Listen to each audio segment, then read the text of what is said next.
So the question, what really is Hatha Yoga? This term Hatha, spelled H-A-T, technically with a dot underneath, H-A, is a term that's bandied around quite a lot in yoga circles.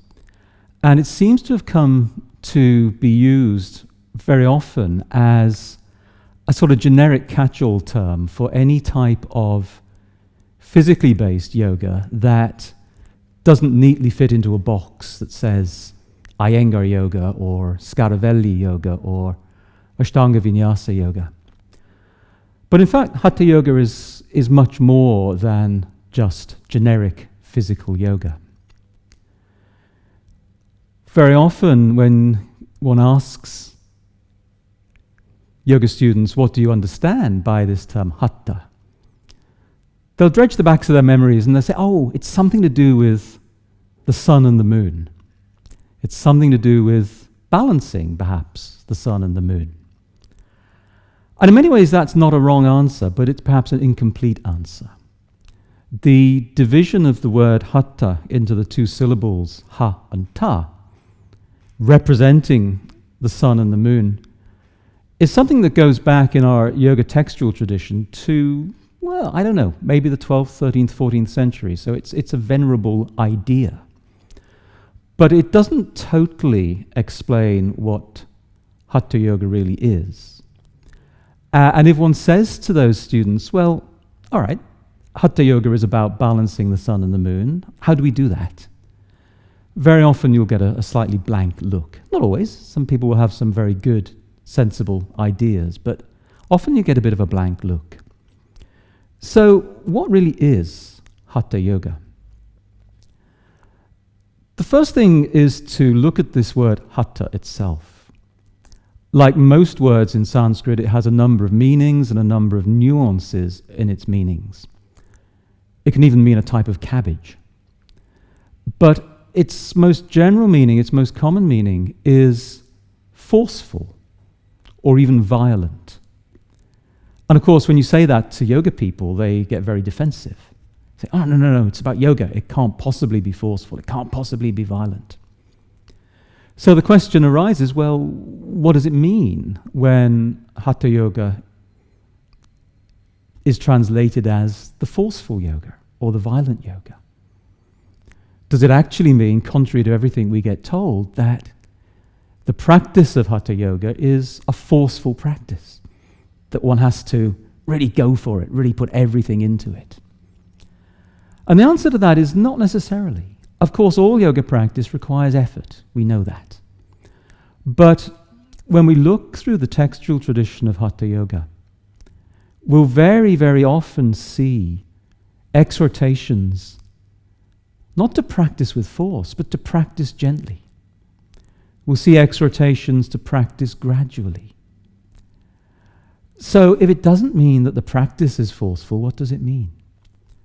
We're very fortunate that some of the research that's going on in academic circles at the moment into the traditions of Hatha yoga have addressed this question. And the answer that they're coming up with, and it makes perfect sense to me, is that Hatha yoga, the forceful yoga, is called that not because its practices are forceful, but because the practice of Hatha yoga forces things to happen. It forces transformations.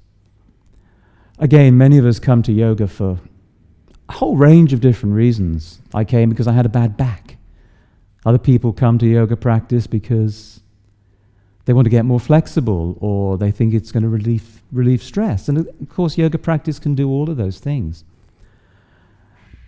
But equally, many of us, when we first come to yoga, we notice things changing. We notice our attitudes changing. We notice the way that we relate to the universe around us changing. We notice the way that we behave with other people changing. And very often, those transformations can be very subtle. But if we stop and look back at ourselves from when we first began the practice of yoga, very often we can see, oh yeah, things have really shifted, things have really changed. And that really is what the forcefulness of Hatha yoga is about. It's about forcing or making things happen, making transformations happen. So we might ask, well, how do we do that? And it's certainly true that asana, yoga posture practice, plays a significant part in Hatha Yoga. Asana practice is presented as the first stage, the first step of Hatha Yoga. And it's presented as the first step of Hatha Yoga for the very simple reason that it helps move us forward into the deeper practices if our physical body is healthy, if we're in a good space physically. Then our body becomes, the Hatha Yogis would say, a more appropriate vessel or a more appropriate conduit for the deeper, more subtle practices that follow. So asana is not the be-all and end-all of Hatha Yoga. The practice of postures is very much the preliminary stage of preparing, cleansing, if you like, sorting out the physical body. And when we've done that, through the practice of asana, we can move into the practices which are, I would suggest, the real hallmark of Hatha Yoga. And those are the practices that involve shifting or moving the energy which we call prana around our bodies. Of course, postures will do that too, asana will do that too. But the real focus of Hatha Yoga is on working with the energy that pervades all of us, that we call in yoga prana. And that is done most fundamentally through practices of pranayama, practices of working with the breath being the tangible vehicle for prana, working with pranayama, and practices that the Hatha Yoga texts call either mudra or bandha. Practices which involve sealing energy within the body or directing the flows of energy within the body. Those people who talk about the balance of the sun and the moon, the ha and the ta, are very much in the right direction, because one of the primary ways in which Hatha Yoga seeks to work with prana, seeks to work with our energy, is indeed through creating balance between things that it refers to as the sun energy and the moon energy. The active principle, the more passive principle, reflected in the energetic channels which the Hatha Yogis see as terminating at our right nostril and our left nostril, in the energies that we associate with breathing in and breathing out. So there is absolutely an element of bringing those energies into balance, bringing those energies into harmony, that underpins the practices of Hatha Yoga. The Hatha Yogis tapped into the tantric traditions, and they drew from the tantric traditions many ideas of what we now tend in the West to call the subtle body.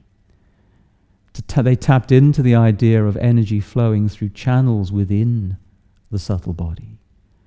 They tapped into the idea that we could actually control and to an extent manipulate the ways in which those energies flowed. But fundamentally, ultimately, Hatha Yoga, particularly in its most significant text called the Hatha Yoga Pradipika from about the 14th century or thereabouts,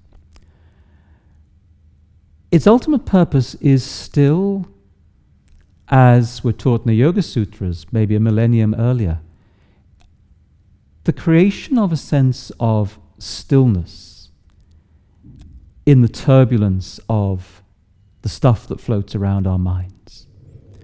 So Hatha Yoga is not taking us to a different end point from the yoga of the Yoga Sutras, but it's presenting a slightly different technology for doing that. It's presenting perhaps a slightly more systematic way of doing that, a way which taps into our physical experience much more through our physical bodies.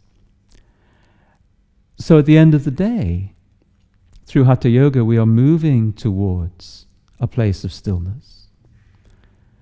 The Hatha Yogis refer to that place of stillness using many, many terms. They use terms like samadhi. But they also talk about something they call nada. And nada is the inner sound. Not the external noise that we hear, not even the buzz of the thoughts going around our brains, but the internal sound that we hear when we really, really, truly listen to what's going on.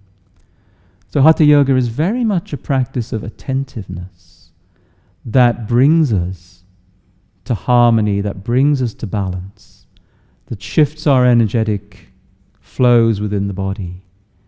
It's way more than just a generic practice of yoga postures.